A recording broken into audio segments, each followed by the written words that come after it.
She worked in an AIDS clinic in India. She worked in food distribution programs around the world. She is a dedicated, grassroots, hardworking, committed Christian woman. And in her mid-70s, her life started to fall apart.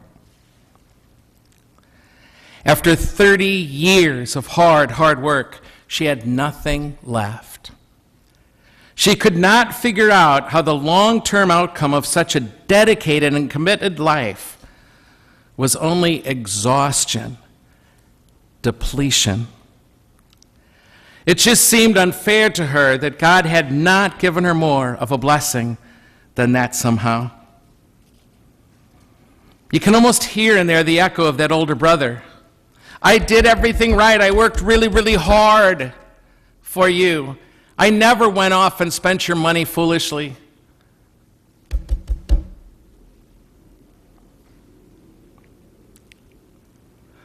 And so a priest asked her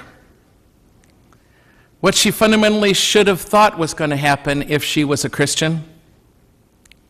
And she talked about this image she carried in her mind, that if you could line up everybody on the planet, from people who had the most to people who had the least, and wherever you were in that line, if you were a Christian, your job was to turn toward those who had less than you, and you were supposed to give stuff away to them, even give yourself away to them.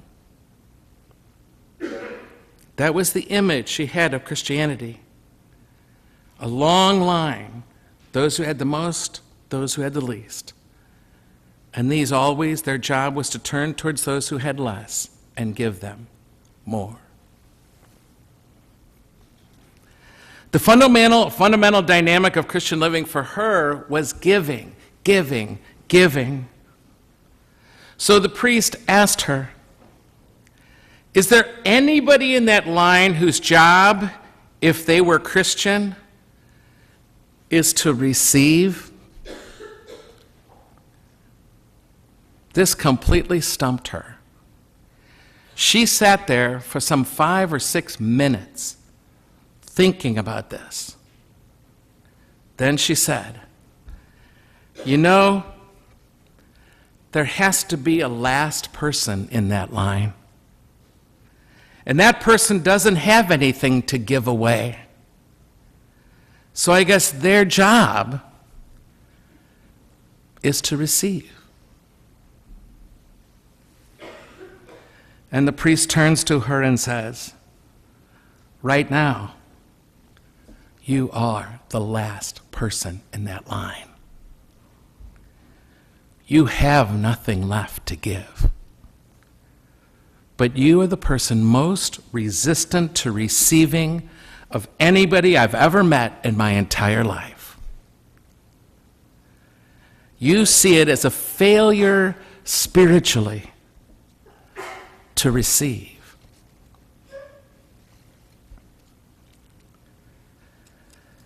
The priest in that true story is Father Greg Boyle, who, as you likely know, wrote a book called Tattoos of the Heart that's very popular among many of us. He spent most of his priesthood, most of his life actually, trying his best to rescue gang members from a life of violence and way too young deaths. It was an exhausting life. He knows what he's talking about. You see, this woman had made a career.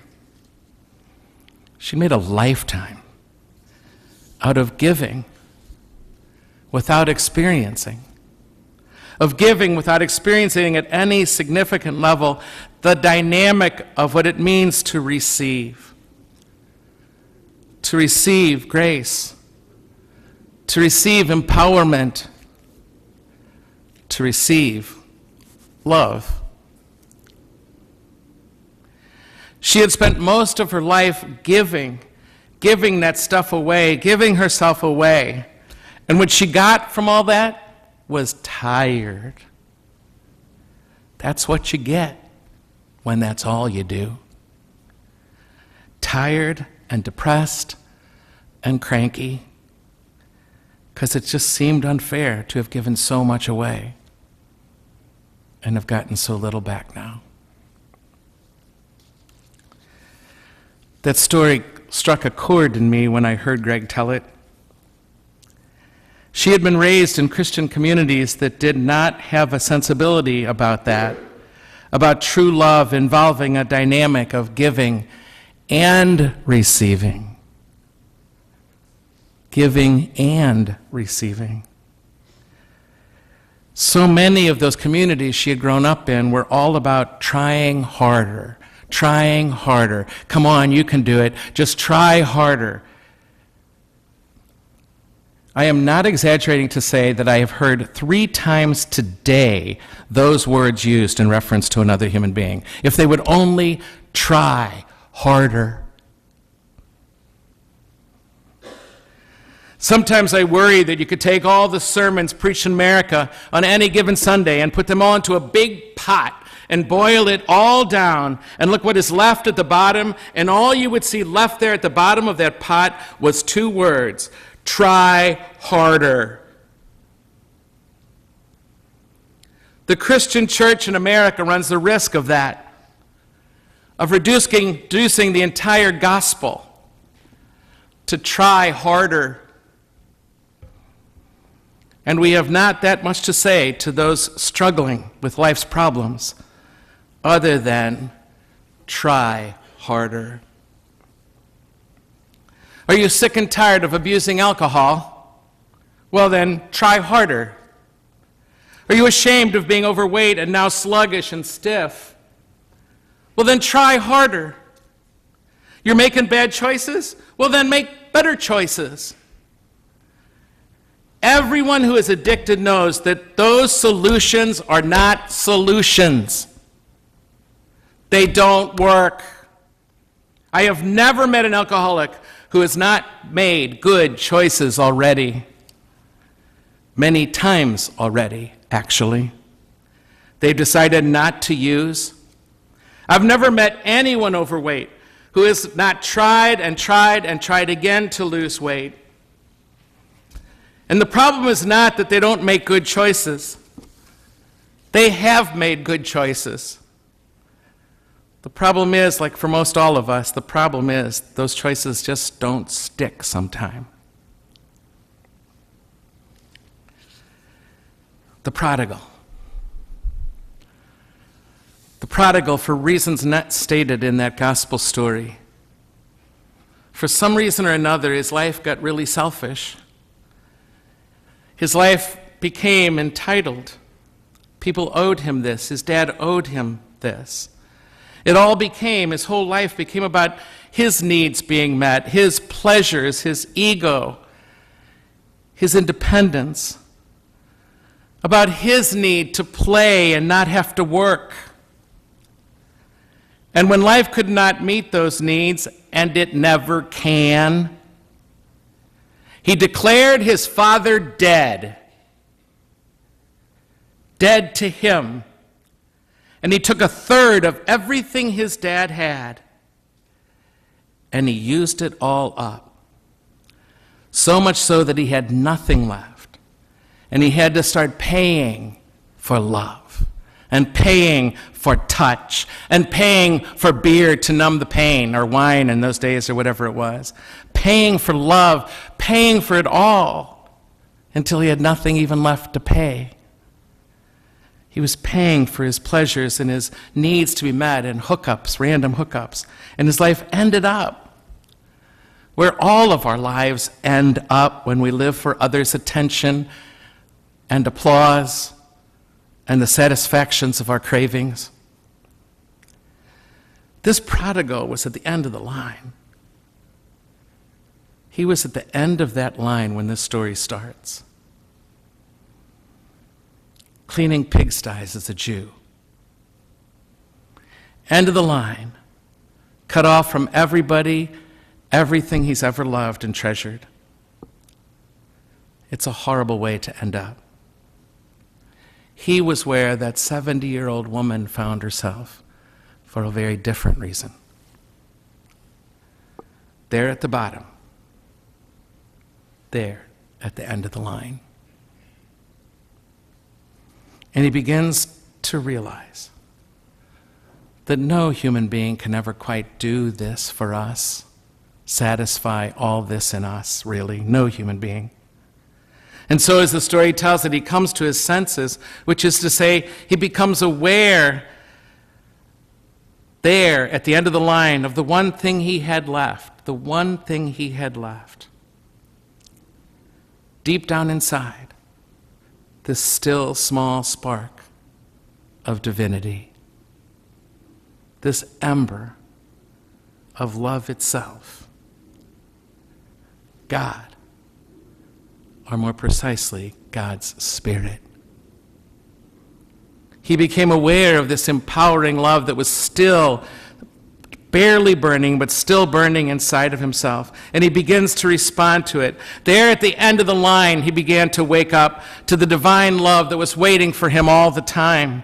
And all he had to do was open himself to it. All he had to do was receive it, let it in. He did not need to try harder. He just had to let himself receive this merciful, merciful love. There's so much more to us than making right choices. We have to let ourselves sometimes along the way just learn how to receive this incredible love, this incredible mercy from our God. We have to allow ourselves to bask in the experience of being the beloved of God. I don't know if you would agree, but there are moments, I think, at least I can identify in my life, where it's easier to receive than others. One of those is silence, when I'm quiet long enough. One of those is right here at Mass, celebrating the Eucharist, receiving communion. It's even the open hand that says it all. Another for me is nature. For some reason, to see, to experience, to put myself out there where nature is, becomes one of those moments in my life when I can really only receive all of this that I am seeing and hearing and smelling and tasting, with touching. And perhaps the best, the deepest, the truest is when somebody forgives me. When somebody forgives me, I can only receive what I don't feel like I have any worth receiving. As you all know very well, spring break is coming up. And this year over spring break, I'll be making my annual retreat. Every priest is required every year to make what they call a canonical retreat. Whatever we call that retreat, we can take different kinds of retreats. But this year, for myself, I'll be staying in a hermitage for 5 days and 4 nights. No interactions, no conversations, no words. And it's my hope, my deepest hope, that the silence will take me to the end of the line, where I can only receive this empowering love. I hope to stand still long enough and stay silent long enough to receive it there, so that I can more readily access it here. Here. So that when I return and begin again the appointments and the talks and the meetings and friends and weddings and funerals, I'll be able to go there, to this place of empowering love. You've probably noticed it if you've been around for a while, but the Catholic Student Center is really committed to providing for you those quiet places. This quiet space right here in this chapel that's open 24 hours a day, night and day for you. Any student can get in here anytime. A backyard that we keep quiet, preserved, just a waterfall, a hammock as soon as the winter passes, a couple chairs, and a place to just be close to nature in the middle of a city. We offer retreats throughout the year because we owe you that. that chance to just stop. And even if that's not something you can choose, I pray that this hour, at the beginning of every week, this hour, can be that moment for you when you stop long enough to access that same love, to just receive. In your life, in the midst of your crazy, hectic, busy, anxious life, in the work you do, the family some of you care for, and most of you as students doing what students do all the time, which is a lot. Just a chance to hold together all the rest with a simple, deep breath and a sacred word, perhaps, that can create that sacred space wherever you are, where you can receive that love. And so come to awareness that you are loved. Most all of you passed a sign when you walked in here above those triple doors in the back. The sign is very simple. It's just 3 words. Doorway to mercy. Indeed.